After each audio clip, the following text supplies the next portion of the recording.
PK സാറിൻ്റെ ആ motivation, ഞാൻ ഇപ്പോഴും പറയുന്ന മോട്ടിവേഷൻ ഭയങ്കര ഒരു ഫാക്ടറാണ്. ഞാനിത് ആവും എന്ന് അവ ഉറപ്പിച്ച് കഴിഞ്ഞാൽ ആയിരിക്കും, അത്രയേ ഉള്ളൂ. അതിനൊരു ഉദാഹരണമാണ് ഞാൻ. സ്വന്തം കാലിൽ നിൽക്കാൻ നമ്മുടെ കയ്യിൽ പണം വേണം. വാതോരാതെ വായിക്കുവാൻ ടോട്ടലി സിലബസ് കവർ ചെയ്യാൻ കമ്പൽസറി ഭയങ്കര ഉപയോഗമാണ്. ഇന്നത് എളുപ്പം ഇന്നത് പാടെന്ന് തീരുമാനിക്കുന്നത് നമ്മുടെ മനസ്സാണ്. സ്പെഷ്യൽ ടോപ്പിക്സിൻ്റെ ടോപ്പിക്കുകളെല്ലാം PK സാറ് പറഞ്ഞതുപോലെയാണ് പഠിച്ചത്. നമ്മളൊരു PSC പരീക്ഷ എഴുതാൻ പോകുമ്പോൾ കണക്ക്, ഇംഗ്ലീഷ്, മലയാളം ഇത് മൂന്നും അറിയാതെ നമ്മളത് എഴുതാൻ പോകരുത്. പ്രവീൺ സാറ് തന്ന ഒരൊറ്റ മോട്ടിവേഷൻ്റെ പുറത്താണ് ഞാൻ ഇപ്പം ന്യൂസ് ഓഫ് സെക്രട്ടേറിയറ്റിൽ ഈ സെക്രട്ടറി ടെസ്റ്റിൻ്റെ പരീക്ഷ ഞാൻ പാസ്സാക്കി.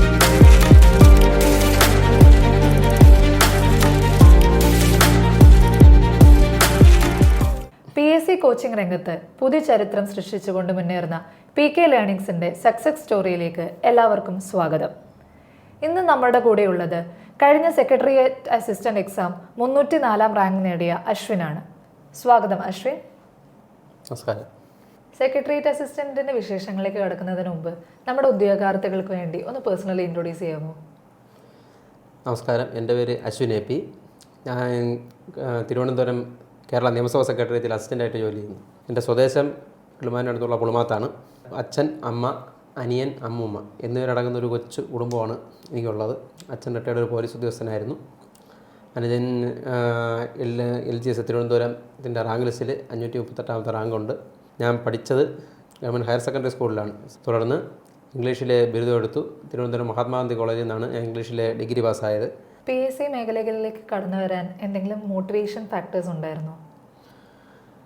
ഞാൻ ജനിച്ചതും വളർന്നതും ഒരു ഗ്രാമമേഖലയിലാണ്. അപ്പോൾ അതുകൊണ്ട് തന്നെ നമുക്ക് കുറച്ച് വർഷങ്ങൾ കഴിയുമ്പോൾ നമുക്ക് എന്തെങ്കിലും ഒരു ജോലി വേണം, നമുക്ക് സ്വന്തം കാലിൽ നിൽക്കാൻ നമ്മുടെ കയ്യിൽ പണം വേണം. ആ ഒരു വിഷയമുണ്ട്. കാരണം ഇന്നത്തെ കാലത്ത് എന്തിനും ഏതിനും ചിലവുകളുള്ള സമയമാണ്.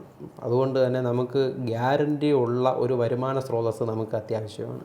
നിലവിൽ നമുക്ക് അത്തരത്തിൽ ഒരു ഉറപ്പായിട്ടും ഒരു ഗ്യാരണ്ടി ഉള്ള ഒരു വരുമാന സ്രോതസ്സ് എന്ന് പറയുന്നത് സർക്കാർ ഉദ്യോഗം മാത്രമാണ്. അതിൽ നിന്നുള്ള ഒരു മോട്ടിവേഷൻ തന്നെയാണ് PSCയിലേക്ക് പോയിട്ടുള്ളത്. പിന്നെ കൂടാതെ അച്ഛൻ പോലീസ് ഉദ്യോഗസ്ഥരായിരുന്നു, സർക്കാർ സർവീസിലായിരുന്നു. അതുകൊണ്ട് അതിൻ്റെ മറ്റു കാര്യങ്ങളും അറിയാം, അത്രയേ ഉള്ളൂ. PSC പഠനം എന്ന് മുതലാണ് തുടങ്ങിയത്? ഇംഗ്ലീഷ് ഡിഗ്രി പഠിച്ചുകൊണ്ടിരിക്കുമ്പോഴത്തേക്കാണ് ഞാൻ PSCയിലോട്ട് ഇറങ്ങുന്നത് 2017. 2017 തോന്നുന്നു LD ക്ലർക്ക് പരീക്ഷ ആദ്യമായിട്ട് വിളിക്കുന്നത്. പക്ഷേ അതെനിക്ക് ഏജൻ്റെ പ്രശ്നം ഉള്ളതുകൊണ്ട് എനിക്കന്ന് അയക്കാൻ പറ്റിയില്ല. പിന്നീട് 2017, 18, 19 ആ സമയത്ത് ഞാൻ കോച്ചിങ് സെൻറ്ററിൽ പോകുന്നുണ്ടായിരുന്നു. അതിനുശേഷം പിന്നെ 2020 ആയപ്പോൾ കൊറോണ വന്നു. കൊറോണ വന്നപ്പോഴത്തേക്ക് പിന്നെ നമുക്ക് മറ്റൊന്നും ചെയ്യാനില്ല. ആ സമയത്ത് പക്ഷേ നമുക്ക് ഇത് പഠിക്കുന്നത് കൊണ്ട് ധാരാളം സമയം കിട്ടി. അപ്പോൾ ഞാനും ഞങ്ങളുടെ കുറച്ച് കൂട്ടുകാരും പേടികുളമെന്ന് പറയുന്ന സ്ഥലത്തൊരു ഗ്രന്ഥശാലയുണ്ടായിരുന്നു. അതിൻ്റെ മുകളിൽ കയറി ഞങ്ങൾ രാത്രി 1 മണി വരെയൊക്കെ ഞങ്ങൾ ഇരിക്കുമായിരുന്നു, കമ്പൈൻ സ്റ്റഡി ഇരിക്കുമായിരുന്നു. ആ ഒരു രീതിയിലൊക്കെ തന്നെയാണ് ഞങ്ങൾ പഠിച്ച് വന്നിട്ടുള്ളത്. വാതോരാതെ വായിക്കുമായിരുന്നു. കമ്പൈൻ സ്റ്റഡിയാണ് കൂടുതൽ ഹെൽപ്ഫുൾ ആയെന്ന് തോന്നിയിട്ടുണ്ടോ? ആ കാലത്ത് കമ്പൈൻ സ്റ്റഡി തീർച്ചയായിട്ടും ഉപയോഗപ്പെട്ടിട്ടുണ്ട്. കാരണം അന്ന് ഞങ്ങൾ 4 പേര് ചേർന്നാണ് ഞങ്ങൾ കമ്പൈൻ സ്റ്റഡിക്ക് ഇരുന്നത്. 4-5 പേര് ചേർന്നിട്ടാണ്. ഞാൻ അതിന് കൂടെ ഇരുന്ന എല്ലാവർക്കും ജോലിയായിട്ടുണ്ട്. എനിക്ക് ചിലപ്പോൾ ഹിസ്റ്ററി, സോഷ്യൽ സയൻസ് ആ മേഖലയിലായിരിക്കും എനിക്ക് കൂടുതൽ പ്രാവീണ്യമെങ്കിൽ എൻ്റെ കൂടെ ഇരിക്കുന്നവനാണെങ്കിൽ മറ്റൊന്നിലായിരിക്കും പ്രാവീണ്യം. ഒരാൾക്ക് കണക്കിലായിരിക്കും, ഒരാൾക്ക് ഇംഗ്ലീഷിലായിരിക്കും, ഒരാൾക്ക് മലയാളത്തിലായിരിക്കും. അപ്പം ഞങ്ങൾ 5 പേരും കൂടെ ഇരിക്കുമ്പോഴത്തേക്ക് ഏരിയ മൊത്തം കവർ ചെയ്ത് പോകും. നമുക്ക് ഏരിയ കവർ ചെയ്യാൻ ഈ കമ്പൈൻ സ്റ്റഡി ഭയങ്കര ഉപയോഗമാണ്. ടോട്ടലി സിലബസ് കവർ ചെയ്യാൻ കമ്പൈൻ സ്റ്റഡി ഭയങ്കര ഉപയോഗമാണ്. ഒരു പക്ഷേ LDC റാങ്ക് ലിസ്റ്റിലേക്ക് വരാൻ ഏറ്റവും തീർച്ചയായും കാരണം 2021 LDCയുടെ ഇപ്പം ലിസ്റ്റ് തീർന്ന പരീക്ഷ. ഇപ്പം പുതിയ ലിസ്റ്റ് വന്നു. അതിന് മുമ്പുള്ളത് 2021 LDCയുടെ സിലബസ് മാറിയതിന് ശേഷമുള്ളതാണെന്ന് ആലോചിക്കണം. സിലബസ് മാറിയതിന് ശേഷമുള്ള ഈ പ്രിലിംസ്, മെയിൻസ് വന്ന ആ പരീക്ഷയാണ് ഞാൻ എഴുതുന്നത് 2021. 2020-19 മറ്റോ ആയിരുന്നു പ്രിലിംസ്. പാസ്സായി. പിന്നെ 2021 അതിൻ്റെ മെയിൻസ് എഴുതി. ആ സമയത്തൊക്കെ ഈ പറയുന്ന രീതിയിലുള്ള കമ്പ്യൂട്ടർ സ്റ്റഡിയൊക്കെ തന്നെയാണ് അതിൻ്റെ കാരണമായിട്ട് ഭവിച്ചത്. അങ്ങനെ LDC പരീക്ഷ എഴുതി കിട്ടുമെന്ന് പ്രതീക്ഷയുണ്ടായിരുന്നു? ആ ഒരു അവസ്ഥ ആലോചിക്കണം. കാര്യം കൊറോണ സമയമാണ്, ഒരു കോച്ചിങ് സെൻറ്ററും തുറന്നിട്ടില്ല, ആളുകൾ എങ്ങനെയൊക്കെയാണ് പഠിക്കുന്നതെന്ന് അറിയില്ല. യൂട്യൂബുകളിൽ നമുക്ക് ക്ലാസ്സുകൾ കിട്ടും. പിന്നെ അല്ലാതെ കമ്പൈൻ സ്റ്റഡി മാത്രമേ ഉള്ളൂ. സിലബസ് മൊത്തത്തിൽ മാറിയിട്ടുണ്ട്. അതുകൊണ്ട് ഇത് ഏത് വിധത്തിൽ വന്ന് ഫലിക്കുമെന്ന് നമുക്കറിയില്ല. പക്ഷേ എങ്കിലും നമ്മളാണെങ്കിൽ ഈ പറയുന്ന ഈ LD പരീക്ഷ എഴുതിയവർ നമ്മളാണെങ്കിൽ ആ ഒരു ഉദ്ദേശം നമുക്കൊരു മാർക്ക് പ്രതീക്ഷിക്കുന്നവരെല്ലാം ചേർന്നൊരു ടെലിഗ്രാമിൽ നമ്മൾ ഗ്രൂപ്പ് തുടങ്ങിയിട്ടുണ്ടായിരുന്നു. അപ്പോൾ ആ ഗ്രൂപ്പിനകത്ത് വരുന്ന മാർക്കൊക്കെ അനുസരിച്ചിട്ടാണെങ്കിൽ ജോലി കിട്ടാൻ സാധ്യതയുണ്ടെന്ന് മനസ്സിലാക്കി. അതുകൊണ്ടൊരു പ്രതീക്ഷയുണ്ടായിരുന്നു. അങ്ങനെ LDC തിരുവനന്തപുരം 47ാമത്തെ റാങ്ക് കിട്ടി. എങ്ങനെയാണ് LDCയിൽ നിന്നും സെക്രട്ടേറിയറ്റ് പോലുള്ള ഒരു ഡിഗ്രി ലെവൽ എക്സാമിലേക്ക് ലക്ഷ്യം കൈവരിക്കണമെന്നുള്ള ആഗ്രഹം വന്നത്? അത് വളരെ യാദൃച്ഛികമായിട്ട് വന്നു പോയതാണ്. കാരണം ഞാൻ നേരത്തെ പറഞ്ഞു, നമ്മൾ LDC പരീക്ഷ കഴിഞ്ഞിട്ട് നമ്മൾ അതുമായിട്ട് ബന്ധപ്പെട്ട് മാർക്കൊക്കെ ഉള്ളവർ വെച്ചിട്ടാണെങ്കിൽ നമ്മളാണെങ്കിൽ ഒരു ഗ്രൂപ്പ് ഉണ്ടാക്കിയത് നമ്മൾ പറഞ്ഞു.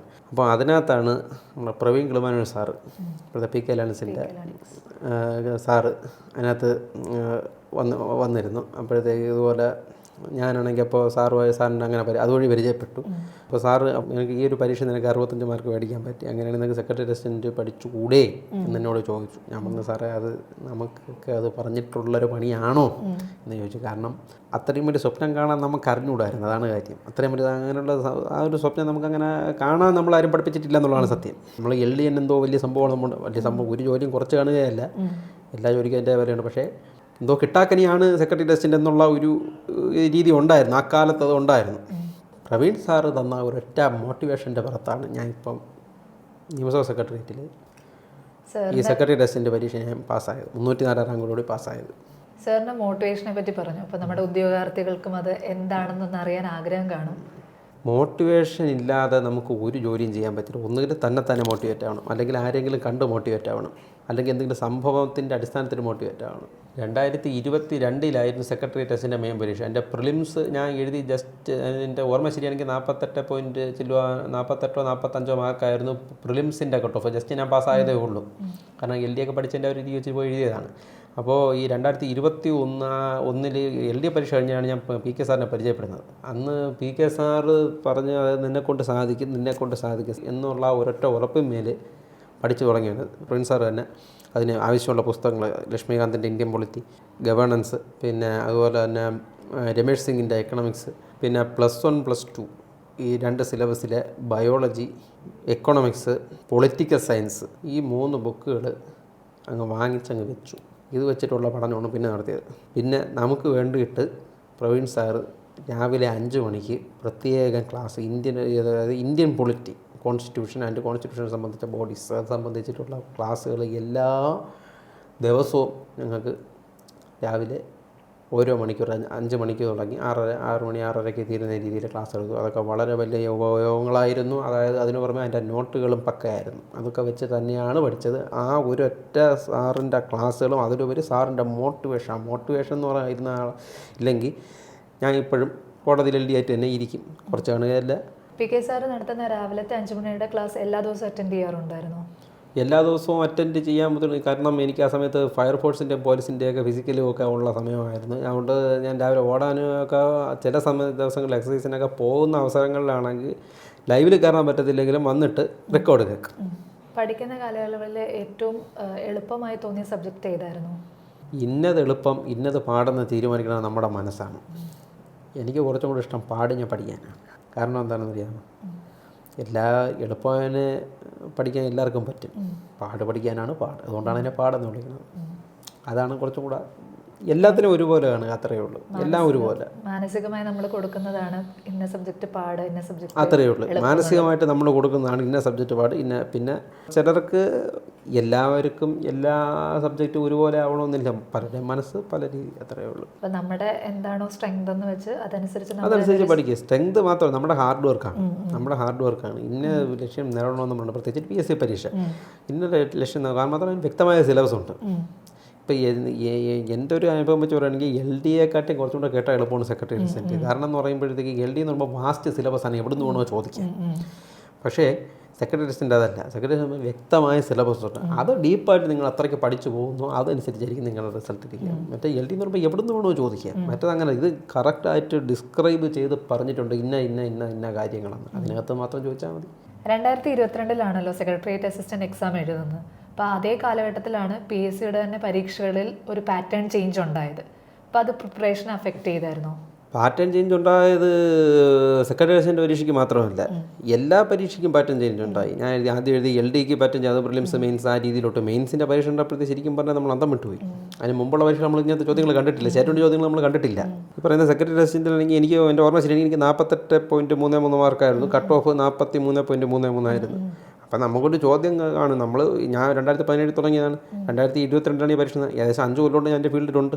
അപ്പോൾ അത്യാവശ്യം വായിച്ച് പോകുന്ന ഒരാൾക്ക്, അല്ലെങ്കിൽ അത്യാവശ്യം PSC സീരിയസ് ആയിട്ട് എടുക്കുന്ന ഒരാൾക്ക് ഒരു ക്വസ്റ്റ്യൻ പേപ്പർ കണ്ടാൽ അത് പാടാണോ, എളുപ്പമാണോ, അതോ സാധാരണ ക്വസ്റ്റ്യൻ ആണോ എന്ന് മനസ്സിലാക്കാൻ സാധിക്കും. അത് മാത്രമല്ല, നമ്മൾ മാക്സിമം നെഗറ്റീവ് ഒഴിവാക്കാൻ നോക്കുക. 0.33 മാർക്കിനിടയ്ക്ക് തന്നെ എത്രയോ റാങ്കുകൾ താഴെ പോകും. മാക്സിമം ക്വസ്റ്റ്യൻ പേപ്പേഴ്സ് ചെയ്ത സമയത്ത് ആ ഒരു സിസ്റ്റമായിട്ട് പ്രാക്ടീസ് ആയിരുന്നു.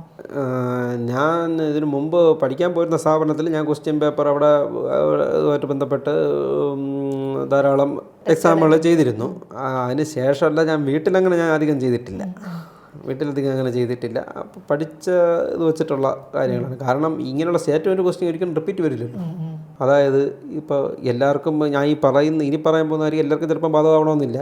ഫിസിക്സ്, കെമിസ്ട്രി ഇതുമായിട്ട് ബന്ധപ്പെട്ട് എനിക്ക് തോന്നുന്നു അന്ന് 3 ചോദ്യമോ മറ്റോ ആണ് ചോദിക്കുന്നത്. +1 +2ൻ്റെ നമ്മൾ ഫിസിക്സ് കെമിസ്ട്രി ബുക്ക് എടുത്തു കഴിഞ്ഞാൽ ഇത്രയും വരും. അത് മുഴുവൻ പഠിച്ച് അത് നേരം കളഞ്ഞ് നമ്മൾ ആ 3 മാർക്കിന് വേണ്ടി പഠിക്കേണ്ട കാര്യമുണ്ട്. ആ സമയം നമ്മൾ മറ്റേതെങ്കിലും നല്ലപോലെ പഠിക്കാൻ വേണ്ടി വിനിയോഗിച്ച് കഴിഞ്ഞാൽ അവിടെ നമുക്ക് മാർക്ക് സ്കോർ ചെയ്യാൻ പറ്റും. PSC പരീക്ഷകളിൽ മാത്സ്, ഇംഗ്ലീഷ്, മലയാളത്തിൻ്റെ ഇമ്പോർട്ടൻസ് എത്രത്തോളം ഒന്ന് വിശദീകരിക്കാമോ? നമ്മളൊരു PSC പരീക്ഷ എഴുതാൻ പോകുമ്പോൾ കണക്ക്, ഇംഗ്ലീഷ്, മലയാളം ഇത് 3 അറിയാതെ നമ്മളത് എഴുതാൻ പോകരുത്.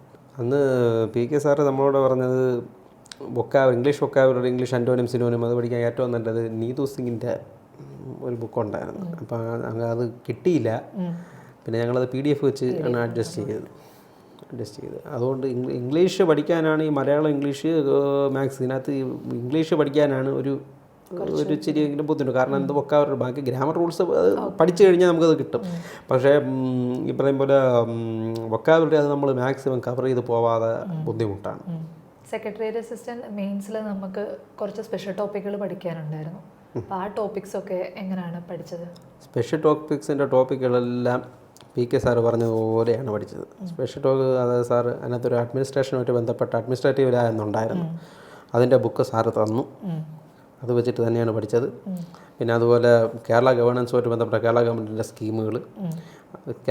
സ്കീമുകൾ സാറ് നോട്ടായിട്ട് തന്നു. അതിന് പുറമെ സാറ് പറഞ്ഞത് നമുക്കൊരു സ്കീമിനെ പറ്റി അറിയണമെങ്കിൽ നമ്മൾ എവിടെ നോക്കണം? PSC ഒഫീഷ്യലായിട്ട് റിലീസ് ചെയ്യുന്ന ബുള്ളറ്റിൻസിലോ അങ്ങനെ ആ വകുപ്പിൻ്റെ ബന്ധപ്പെട്ട സൈറ്റിൽ കയറി നോക്കണം. അത് നോക്കി പഠിക്കണം. നമ്മൾ സർക്കാരിൻ്റെ സ്കീമുകൾ അത് നോക്കി തന്നെ പഠിക്കണം. അത് നോക്കി പഠിക്കുക. നമ്മൾ സ്കീമുകളായിട്ട് ബന്ധപ്പെട്ട നോട്ടുകളെല്ലാം സർക്കാരിൻ്റെ അതായത് വെബ്സൈറ്റിൽ നിന്നാണ് നമ്മൾ എടുത്തിട്ടാണ് അങ്ങനെയാണ് പഠിച്ചിട്ടുള്ളത്. പിന്നെ അതുപോലെ തന്നെ സർക്കാരിൻ്റെ ഈ പറയുന്ന പോലെ മിഷനുകളുണ്ട്. അതെല്ലാം അതുമായിട്ട് ബന്ധപ്പെട്ട വകുപ്പുകളുടെ സൈറ്റിൽ നിന്ന്, അത് ഈ പറയുന്ന മിഷൻ്റെ സൈറ്റിൽ നിന്ന് കയറി തന്നെയാണ് അതുമായിട്ട് ബന്ധപ്പെട്ട നോട്ടുകളാണ് എടുത്ത് നമ്മൾ പഠിച്ചിട്ടുള്ളത്. പിന്നെ കൺസോൾട്ടേറ്റ് നോട്ട് സാറ് തരും. എക്സാം ഹോളിൽ പല ഉദ്യോഗാർത്ഥികളുടെയും ഒരു പ്രധാന പരാതിയാണ് അവർക്ക് ടെൻഷൻ വരുന്നു എന്നുള്ളത്. അങ്ങനെ ടെൻഷൻ ഉണ്ടായിരുന്നു എക്സാം എഴുതാൻ നേരം? ഞാൻ ഇപ്പം ഇവിടെ ഇരിക്കുന്നതിൻ്റെ അത്ര ടെൻഷൻ എക്സാമുകളില്ല, മനസ്സിലായിരുന്നു. നമ്മൾ ടെൻഷൻ അടിച്ചാൽ ഉള്ളത് കൂടെ പറഞ്ഞു. ആ സമയത്ത് വരുന്നത് വരട്ടെ, അതുകൊണ്ട് കയറി പോകണം. എന്തായിരുന്നാലും ഒരു പരീക്ഷ കൊണ്ട് നമ്മളെ തളർത്താനൊന്നും പറ്റില്ല, അതാദ്യം മനസ്സിലാക്കണം. ഇതല്ലെങ്കിൽ അടുത്തത്, അത്രയേ ഉള്ളൂ. ആ ഒരു മൈൻഡോടെ പോകണം. ഇനി നമ്മുടെ സെക്രട്ടേറിയറ്റിൻ്റെ മെയിൻസ് ലിസ്റ്റ് വരാൻ പോവുകയാണ്. അപ്പോൾ ഇനി ഈ വട്ടം മുതൽ ഇൻ്റർവ്യൂടുണ്ട്. നിരവധി ഇൻ്റർവ്യൂവിൽ പങ്കെടുത്ത ആളാണ്. നമ്മുടെ ഉദ്യോഗാർത്ഥികളുടെ അടുത്ത് ഇൻ്റർവ്യൂ എക്സ്പീരിയൻസിനെ പറ്റി ഒന്ന് ഷെയർ ചെയ്യാമോ? ഞാൻ ഈ പറഞ്ഞ SI, high school assistant, high school teacher, UP school teacher, ഇത് 3 തസ്തികയാണ്. 3 തരം ഫീൽഡാണ്, 3 തരം വകുപ്പാണ്. അപ്പോൾ അതുമായിട്ട് ബന്ധപ്പെട്ട് പോയതുകൊണ്ട് തന്നെ ഇത് ഇൻ്റർവ്യൂ കൊണ്ട് എന്താണ് ഉദ്ദേശിക്കുന്നത് എന്നുള്ളതാണ്. തസ്തികയ്ക്ക് ആവശ്യമായ യോഗ്യതകളുണ്ടോ എന്നാണ് ഇൻ്റർവ്യൂ കൊണ്ട് പരിശോധിക്കുന്നത്, അല്ലാതെ നമ്മുടെ അറിവല്ല പരിശോധിക്കുന്നത്. അറിവ് പരിശോധിക്കാനാണ് നമുക്ക് പരീക്ഷ നടത്തുന്നത്. ഇൻ്റർവ്യൂവിൽ നമ്മൾ അറിവ് പരിശോധിക്കണമെന്നല്ല, ചോദ്യം ചോദിക്കും. അപ്പോൾ ആ ചോദ്യത്തിന് നമ്മൾ ഏത് രീതിയിൽ മറുപടി പറയുന്നു എന്നുള്ളതാണ് അളക്കുന്നത്. നിലവിൽ സെക്രട്ടേറിയറ്റ് അസിസ്റ്റൻ്റ് ആണല്ലോ, ആ ജോലിയെ പറ്റി ഒന്ന് പറയാമോ? ഉത്തരവാദിത്തമുള്ള ജോലിയാണ്, നല്ല ഉത്തരവാദിത്തമുള്ള ജോലിയാണ്. സർക്കാർ ഉത്തരവുകൾ, ഓഫീസ് ഓർഡറുകൾ തുടങ്ങി ധാരാളം കാര്യങ്ങൾ സർക്കാരിൻ്റെ ലെറ്റർ ഹെഡിൽ ചെയ്യേണ്ടവരാണ്. സർക്കാർ ഫയലുകൾ, സർക്കാരിൻ്റെ നയപരമായിട്ടുള്ള മറ്റു പല രീതിയിലുള്ള ഫയലുകൾ കൈകാര്യം ചെയ്യേണ്ട ഉത്തരവാദിത്തപൂർണ്ണമായിട്ടുള്ള ജോലിയാണ്. അപ്പോൾ അതിനതിൻ്റേതായ ഒരു മഹിമയുണ്ട്. ഈ വർഷങ്ങളിൽ ഒത്തിരിയധികം ഡിഗ്രി പരീക്ഷയുടെ നോട്ടിഫിക്കേഷൻസ് ഓൾറെഡി PSC കൊണ്ടുവന്നിട്ടുണ്ട്. അപ്പോൾ ഡിഗ്രി ലെവൽ പരീക്ഷ സ്വപ്നം കാണുന്ന നമ്മുടെ ഉദ്യോഗാർത്ഥികളുടെ അടുത്ത് പറയാൻ എന്താണുള്ളത്? സ്വപ്നം കാണുക. സ്വപ്നം 2 തരമുണ്ട്. രണ്ടാമത്തെ തരത്തിന് ഞാൻ കളയും. ഒന്നാമത്തെ തരം സ്വപ്നം എന്ന് പറയുമ്പോൾ നമുക്ക് ഉറക്കം വരില്ല. നമുക്കത് ആവണം എന്നുള്ള ചിന്ത, ആ ചിന്ത നമ്മളെ അവിടെ കൊണ്ടെത്തിക്കും.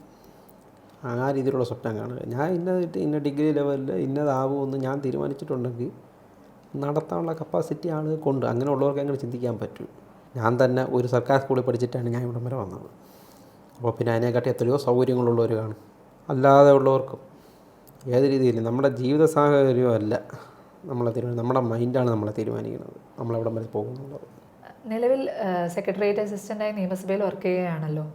ഇനി എന്തെങ്കിലും എക്സാംസ് ക്രാക്ക് ചെയ്യണമെന്ന് ആഗ്രഹമുണ്ടോ? ഇല്ല, നിലവിൽ ഞാൻ എൻ്റെ ജോലി സംതൃപ്തനാണ്. കാരണം ഞാൻ നിയമസഭയിലാണ്. വീട്ടിൽ നിന്ന് എനിക്ക് അന്നന്ന് പോയിട്ട് വരാനുള്ള ദൂരേ ഉള്ളൂ. പിന്നെ നമുക്ക് സെക്രട്ടേറിയറ്റ് അസിസ്റ്റൻ്റ് പരീക്ഷ ഏറ്റവും വലിയൊരെന്ന് പറഞ്ഞാൽ നമുക്ക് തിരുവനന്തപുരമാണ്. അവിടെ തന്നെ നമുക്ക് വേറെ തലസ്ഥാനത്ത് തന്നെയാണ് നമ്മൾ ജോലി ചെയ്യുന്നത്. അതിൻ്റെ ഒരു ഭംഗി വേറെയാണ്. പിന്നെ എല്ലാത്തിലും ഉപരിയായിട്ട് ഈ ഒരു പോസ്റ്റിൽ എത്താൻ എന്നെ സഹായിച്ച എൻ്റെ ഗുരുക്കന്മാർ, പ്രത്യേകിച്ച് PK സാറിൻ്റെ ആ മോട്ടിവേഷൻ, ഞാൻ ഇപ്പോഴും പറയുന്ന മോട്ടിവേഷൻ ഭയങ്കര ഒരു ഫാക്ടറാണ്. ഒരാളെ ഒരു നിലയിലേക്ക് ഉയർത്തുന്നതിൽ മോട്ടിവേഷൻ ഭയങ്കര ഒരു ഫാക്ടറാണ്. ഒന്നിനെ തന്നെത്താനും ഉണ്ടാക്കണം, അല്ലെങ്കിൽ നമ്മൾ വേറെ എവിടെയെങ്കിലും കണ്ടെത്തണം. പിന്നെ സർവോപരി ഈശ്വരന് നന്ദി. ഇത്രയും സമയം നമുക്ക് വേണ്ടി ചെലവഴിച്ച അശ്വിന് PK ലേണിംഗ്സിന്റെ ഭാഗമായിട്ടുള്ള നന്ദി രേഖപ്പെടുത്തുന്നു. ചെറിയ സ്വപ്നത്തിൽ നിന്ന് വലിയ സ്വപ്നത്തിലേക്ക് മാറുന്നതിന് മോട്ടിവേഷൻ എത്രത്തോളം സഹായിക്കുമെന്നതിന് ഉത്തമ ഉദാഹരണമാണ് അശ്വിൻ്റെ സക്സസ് സ്റ്റോറി. LD ക്ലർക്കായി ജോലിയിൽ പ്രവേശിച്ച അശ്വിൻ PK സാറിന്റെ മോട്ടിവേഷനിലൂടെയും സ്വന്തം കഠിനാധ്വാനത്തിലൂടെയും ഇന്ന് എത്തിച്ചേർന്നിരിക്കുന്നത് സെക്രട്ടേറിയറ്റ് അസിസ്റ്റന്റ് പോലെയുള്ള ഡിഗ്രി ലെവൽ തസ്തികയിലാണ്. നിങ്ങളും ഇത്തരത്തിലുള്ള ഒരു വിജയമാണോ ആഗ്രഹിക്കുന്നത്? എങ്കിൽ ഇന്ന് തന്നെ PK ലേണിംഗ്സിന്റെ ഭാഗമാകൂ. Let's craft your future with PK learnings.